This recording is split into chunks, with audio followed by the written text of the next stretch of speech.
Mi nombre es Daniel Caballero y quisiera invitarte a estudiar con nosotros teología bíblica. La Biblia es una gran historia y aunque la Biblia fue escrita hace más de 2000 años, es aún muy relevante el día de hoy para todo hombre y mujer en todo lugar y en toda sociedad. Sin embargo, debemos ser conscientes también que la Biblia, al ser escrita hace 2000 años, hablaba para personas en su tiempo y circunstancias específicas, haciendo uso de un lenguaje que era de común entendimiento entre ellos. Y aunque la Biblia habla de realidades concretas, muchas veces lo hace usando lenguaje simbólico. Es tal la importancia de este lenguaje simbólico, tipológico en las Escrituras, que a menos que comprendamos correctamente su significado e interpretación, no vamos a poder comprender correctamente el mensaje de las Escrituras. La teología bíblica tiene el propósito de estudiar cómo estos símbolos, tipos y patrones se entrelazan en las Escrituras y cómo se aplican e interpretan para nosotros el día de hoy. Así que en esta mañana quisiera estudiar los símbolos, imágenes, tipos y patrones que se encuentran en las Escrituras. Déjeme darle un ejemplo de lo que me refiero.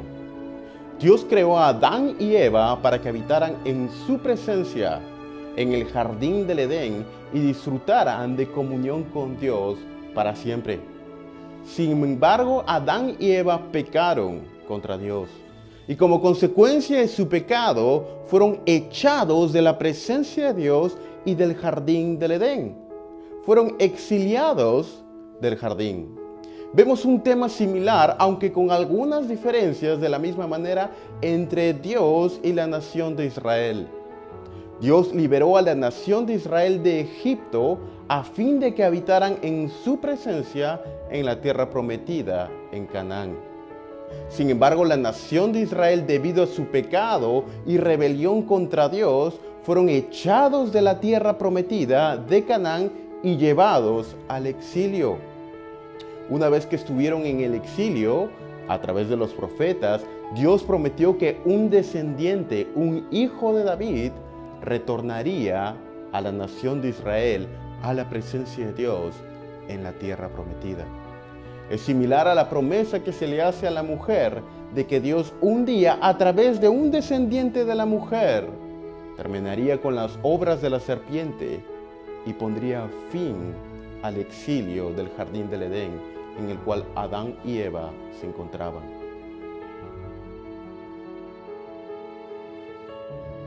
Ahora, pero ¿cómo se relacionan entre sí estas dos historias? Aunque tienen diferencias considerables, también hay temas en común que resaltan una vez que vemos esta historia, estas dos historias en paralelo.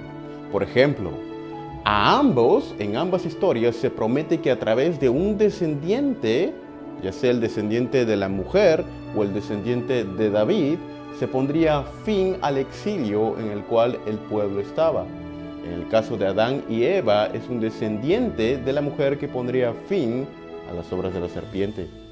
En el caso de la nación de Israel, es un descendiente de David que pondría fin al exilio.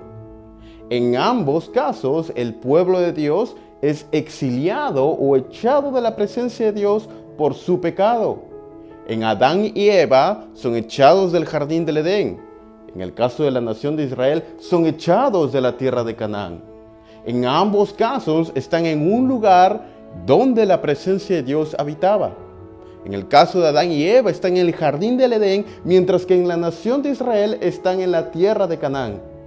En ambos casos, ambos rompen la ley de Dios, ya sea el mandamiento de no comer del árbol del bien y del mal, o la ley mosaica.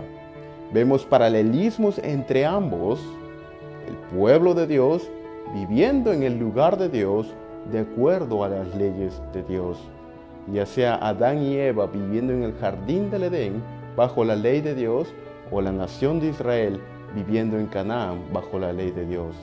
Aunque hay diferencias entre ambos, hay un tema en común en ambos. Y esto es a lo que se dedica el estudio de la teología bíblica.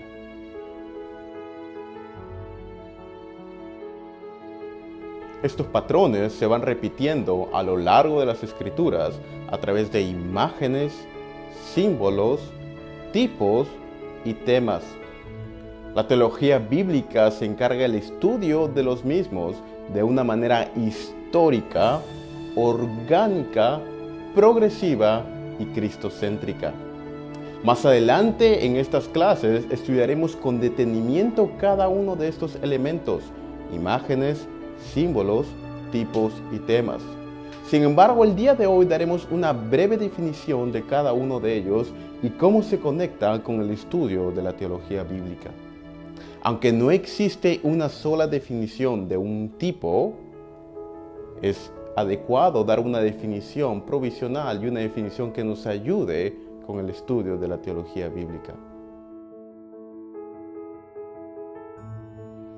Una imagen es la representación de una virtud o cualidad de un objeto o persona. En el estudio de las imágenes siempre hay dos elementos: el original, del cual se representa una virtud o característica, y el objeto o persona, que es la representación de este original. Debemos tener en cuenta que también en el estudio de las imágenes, en las Escrituras, la representación es de una virtud o cualidad específica y no de la persona u objeto como todo. Déjenme ponerles un ejemplo. En la Biblia se menciona que Dios liberó a su pueblo con brazo extendido. ¿Quiere decir esto acaso que Dios tiene literalmente un brazo y que literalmente extendió su brazo? Absolutamente no. Hace referencia a una cualidad de Dios que es representada por un brazo extendido. Es decir, la virtud del carácter de Dios de ser firme y fuerte en la liberación de su pueblo. La Biblia también menciona que Dios es un varón de guerra. ¿Quiere decir esto acaso que Dios es un hombre, varón de guerra? Absolutamente no. Hace una referencia al carácter de Dios, un Dios que pelea, un Dios que es valiente. En la Biblia, cuando hablan de una imagen que es una representación de un Dios falso, esta representación de un Dios falso es conocida como un ídolo. Y esto es el concepto de imágenes en las Escrituras. Cuando juntamos una o más imágenes, tenemos un símbolo. El símbolo es una historia en sí mismo.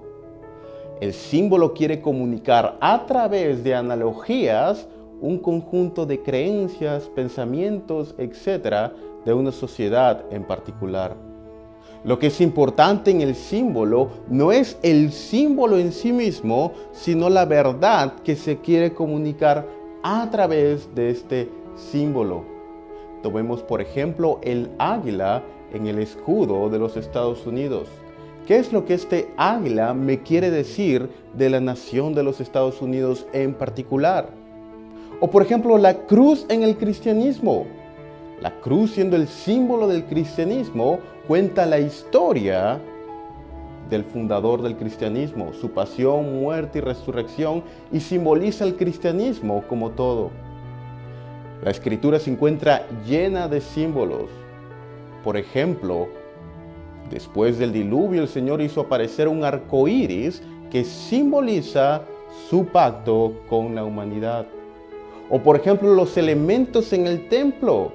Cada uno de esos elementos simbolizaba algo y son símbolos de una realidad, una historia y un conjunto de creencias. Esa es la importancia de los símbolos en las Escrituras. Y a menos que comprendamos adecuadamente un símbolo, no podemos comprender adecuadamente la historia.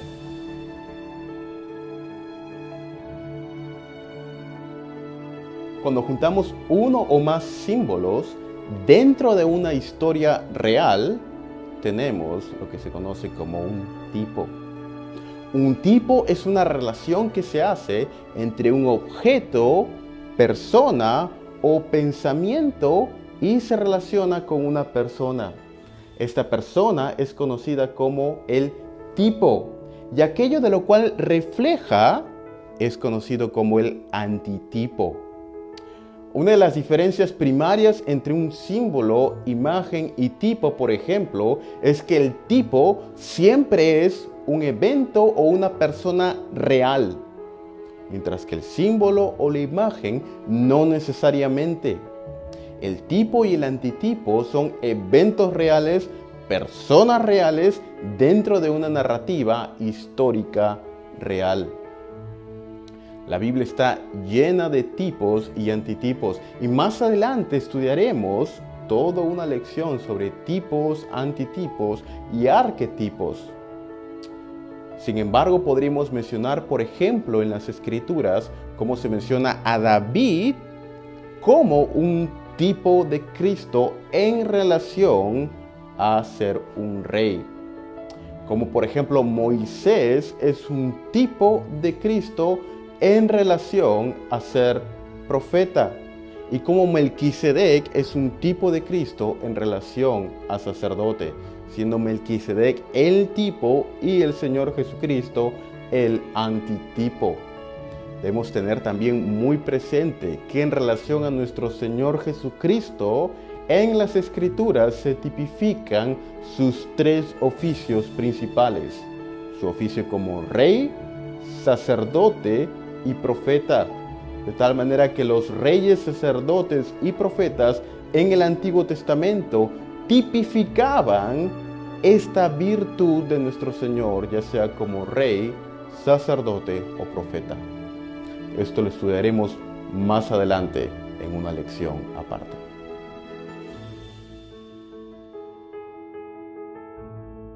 Cuando los diferentes tipos se entrelazan entre sí en las narrativas bíblicas, forman lo que se conoce como un patrón o tema. Los patrones son los elementos en común que tienen las diferentes narrativas de las Escrituras cuando se ponen y se examinan lado a lado. El examinar un patrón en una narrativa nos ayuda a interpretar y darle el significado a esta narrativa en particular.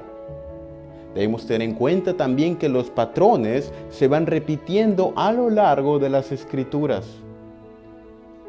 Veamos un ejemplo de cómo un patrón en las Escrituras se da.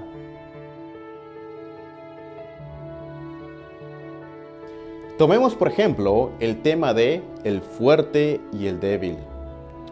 Dios obrando a través del débil, humillando y oponiéndose al fuerte y el orgulloso. Este es un tema o patrón que se da a lo largo de las Escrituras y que me ayudan a interpretar una narrativa en particular.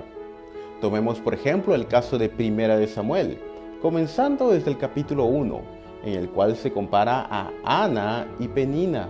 Ana siendo la mujer estéril, Penina siendo la mujer fértil. Dios obrando a través del débil, en este caso Ana, humillando al fuerte, Penina.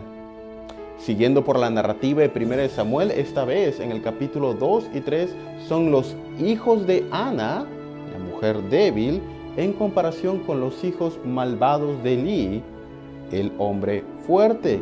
Luego sigue en la narrativa, capítulo 3 de Samuel, comparando a Samuel y Elí. Dios obrando a través del débil Samuel, humillando al fuerte Elí. Y así a lo largo de toda la narrativa de Primera de Samuel. Pero en este caso a veces puede ser David y Goliat. Dios obrando a través del débil David, humillando al fuerte y orgulloso Goliat. O puede ser David y Saúl, o los 300 de David, o David y Jonatán, etc. En cada caso en la narrativa me ayuda a identificar quién es el débil a través del cual Dios está obrando y quién es el fuerte. Este patrón es un patrón débil y fuerte que se repite a lo largo de todas las Escrituras y que me ayuda a interpretar la narrativa. Otros temas también en las Escrituras o patrones son, por ejemplo, Dios obrando en salvación a través del juicio, el fuerte y el débil, el tema de la presencia de Dios, el tema de la idolatría, etc. Pero hay un tema que envuelve a todas las Escrituras y todos los temas de las Escrituras, y este es el tema del reino, el reino de Dios. Hemos visto en esta lección que Dios habla en las Escrituras, sin embargo, muchas de las maneras como Dios habla, las hace usando imágenes, símbolos, tipos y patrones. La teología bíblica se dedica al estudio de estos y cómo se conectan de manera histórica, orgánica y cristocéntrica a lo largo de las Escrituras. En una próxima lección examinaremos cada uno de estos elementos de manera particular. Que Dios les bendiga.